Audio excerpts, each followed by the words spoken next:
Hey, Tej here. Today we're taking a look at technical analysis for Nasdaq with Elliott Wave Theory. Couple of advertisements here at the start. I finally completed the Elliott Wave and RSI Advanced course, so if you want to master the RSI and want to learn how it can be utilized properly with Elliott Wave Theory, check out the course on Udemy. I've also founded Counter Trend Capital with these guys over here, so if you are looking for signal service and more education, check us out here on countertrendcapital.com. And lastly, if you want to educate yourself and support me, you can take a look at Patreon, where you can find Elliott Wave Basics course, access to weekly live streams and extra content overall. Thank you for your support. Let's get into the charts next. So here we are on 4-hour time frame for Nasdaq, and today we're going to be focusing on the structures from the October lows. Since then, again, we had a couple of different ideas for how this is going to turn into bullish count and how this is again just a correction to the upside before a collapse downwards again.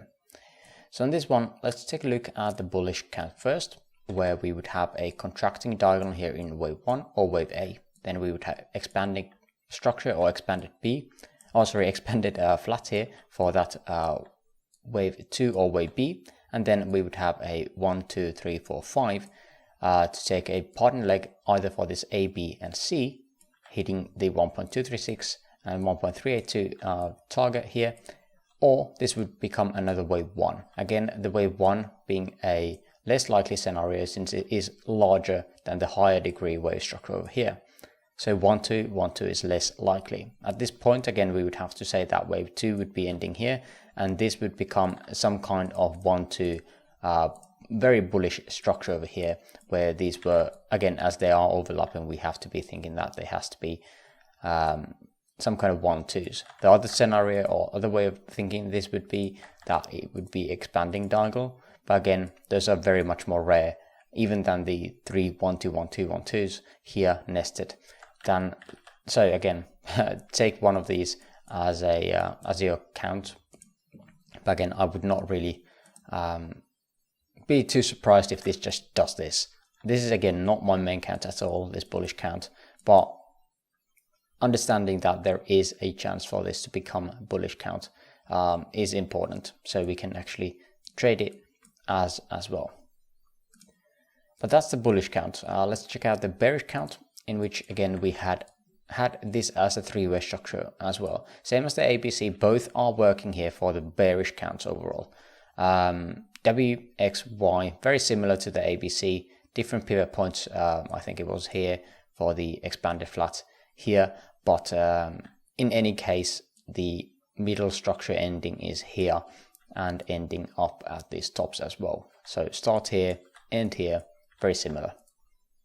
Now, how do we get this into becoming a bear count? Well, that is a bit trickier, but there is still a chance. And again, that chance is with this kind of count.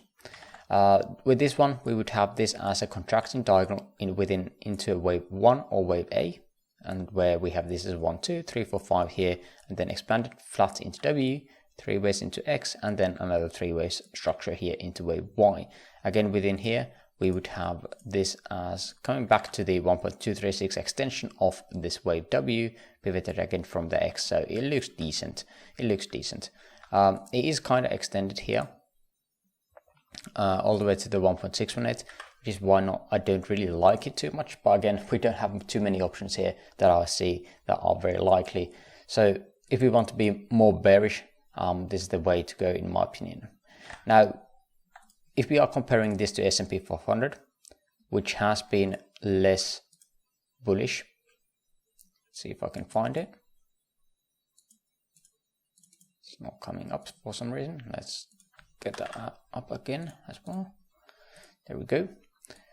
And let's clear the count here. We can see that on S&P 500, this peak is very much higher than this one. And on Nasdaq, we don't have that. So we have divergence between the indices. So again, that is somewhat weird. On S&P 500, as we had talked, we had the potential of having this as a diagonal coming into wave 1, 2 here, and then another 1, 2 setup. On Nasdaq, that is not possible. We have to be labeling this as the wave 2 if we want to have it. Now, having that said, on S&P 500, this would become our wave 2. There's no point on having that as wave 2 when we have the potential of having this as another one too. So again, overall, S&P 500 is way more bearish overall than Nasdaq at the moment. Locally, we can see that Nasdaq has taken out the highs here, could take this into support here, and even just continue upwards with a bullish count.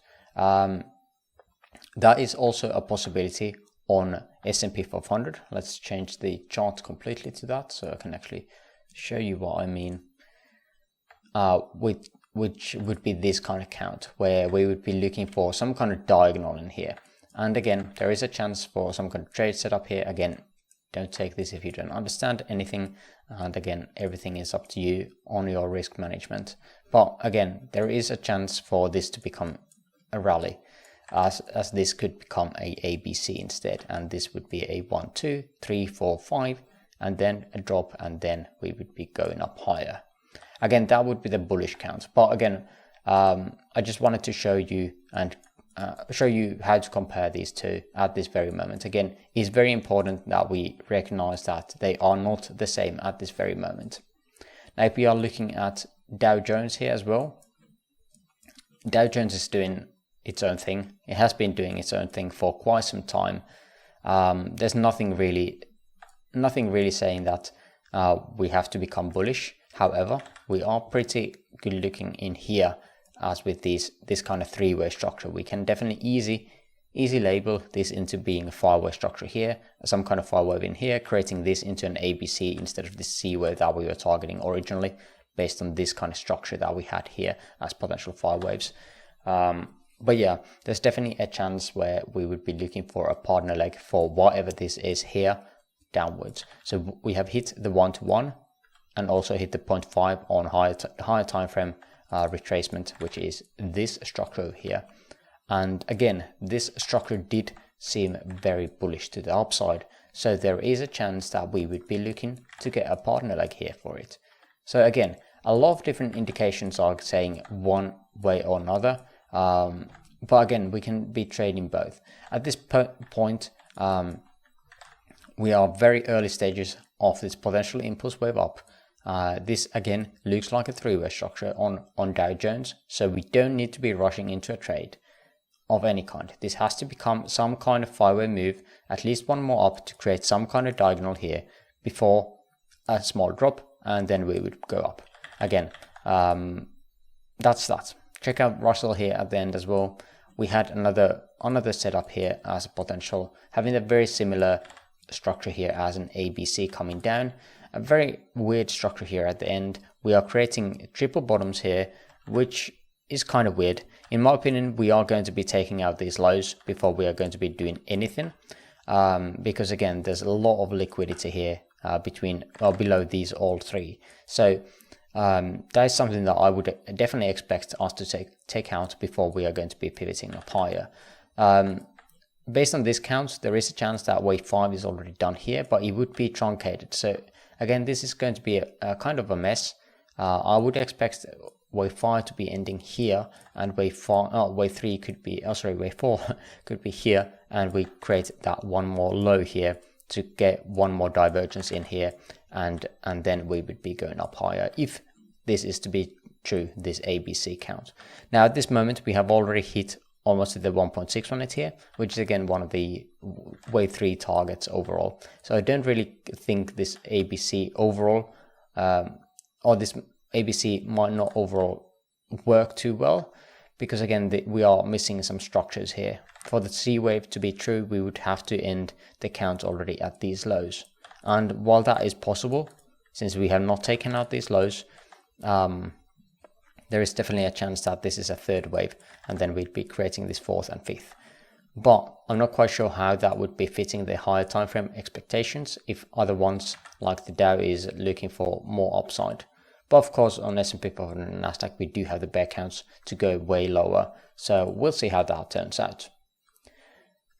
But I think those are the things that I'm watching for the next week on Nasdaq. A lot of different options to be doing different kind of trades here, scalps upwards unless we are starting to break down structures, taking out the previous lows. Again, that is a sign of weakness, and then we would be looking for downwards more and creating that 1-2 setup and a continuation to the downside is very much of a possibility. But I think that is going to do it for this video. Again, if you enjoyed and got into this part of the video, I would appreciate the likes and comments on this video. If you want to educate yourself, check out the Patreon for the basics course on Elliott Wave, and if you want to be having the advanced course, check out Udemy. Also check out the Counter Trend Capital, where we provide more education and trade setups as well. Thanks for watching and see you on the next video. Bye bye.